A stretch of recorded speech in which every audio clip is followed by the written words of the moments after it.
अभी अभी नए घर में शिफ्ट हुई महिला सब कुछ जल्दी जल्दी सेट करने में लगी थी, लेकिन खिड़कियां खुली छोड़ दी। पर उसे क्या पता था ये छोटी सी लापरवाही उसकी जान पर भारी पड़ने वाली है। अगले ही पल जब उसकी नजर सामने वाली बिल्डिंग पर पड़ी, वहाँ एक आदमी लगातार बस उसी की खिड़की की तरफ देख रहा था। कहीं कोई उसकी जासूसी तो नहीं कर रहा, लेकिन हैरानी की बात वो आदमी अब भी वैसे का वैसा एकदम जड़। दोनों की नजरें तो टकराई, पर तभी अचानक उसके लिविंग रूम की लाइट जल उठी थी। देखा तो उसका बॉयफ्रेंड अब ऑफिस से वापस आ चुका था। पॉलमी ने भी ज्यादा सोचा नहीं, लेकिन उस रात उसको नींद भी नहीं आई, क्योंकि बाहर फिर से वही परछाई, वही खिड़की, वही नजरें बस उसकी तरफ ही टकटकी लगाए बैठी थी। उसके बॉयफ्रेंड ने भी उसे हल्के से थाम लिया। लड़की चुप तो हो गई, पर उसके अंदर का डर अब भी जाग रहा था, क्योंकि जब अगली सुबह लड़की टीवी पर कुछ देखने बैठी थी तो उसके सामने एक ब्रेकिंग न्यूज आई, जिसमें बताया जा रहा था कि सामने वाली बिल्डिंग में कुछ टाइम पहले मर्डर हो गया था। पीड़िता एक जवान लड़की थी जिसे बड़ी ही क्रूरता से मार डाला गया था, और कातिल अब भी पुलिस की पकड़ से बाहर था। लेकिन अगले दिन शॉपिंग करते वक्त लड़की की नजर एक अखबार पर पड़ी, फिर उसी मर्डर की खबर। जब उसने उस केस को गहराई से सर्च किया तो पता चला ये इस इलाके की छठी लड़की थी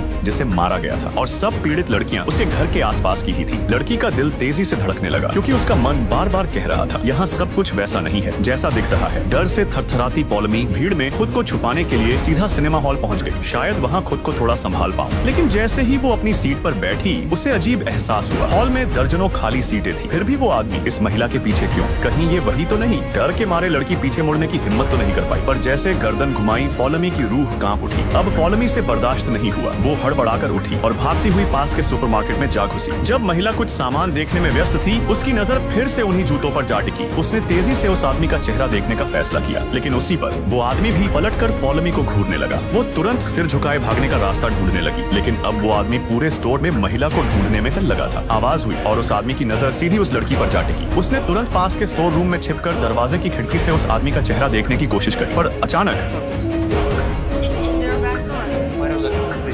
घर पहुंचकर लड़की ने बॉयफ्रेंड को सब कुछ बताया, और बॉयफ्रेंड ने भी उसे भरोसा दिलाते हुए कहा, चलो सुपरमार्केट चलकर सीसीटीवी फुटेज चेक करते हैं। दोनों स्टाफ से मिले, फुटेज मिली जिसमें साफ दिखा कैसे पॉलमी कैन गिराकर स्टोर रूम में छिपी थी, और वो आदमी उसके पीछे पीछे भाग रहा था। लेकिन फिर भी बॉयफ्रेंड बोला, इसमें कुछ भी अजीब नहीं है, तुम बस शक करती हो। पर इस बार लड़की ने उस आदमी का चेहरा मोबाइल में हमेशा के लिए रिकॉर्ड कर लिया था, क्योंकि उसका बॉयफ्रेंड चाहे उस पर यकीन करे या ना करे, पर लड़की जानती थी उसकी अंदर की आवाज कभी झूठी नहीं हो सकती। इसलिए अब पॉलमी ने ठान लिया था कि वो अब खुद इस आदमी का पीछा करेगी।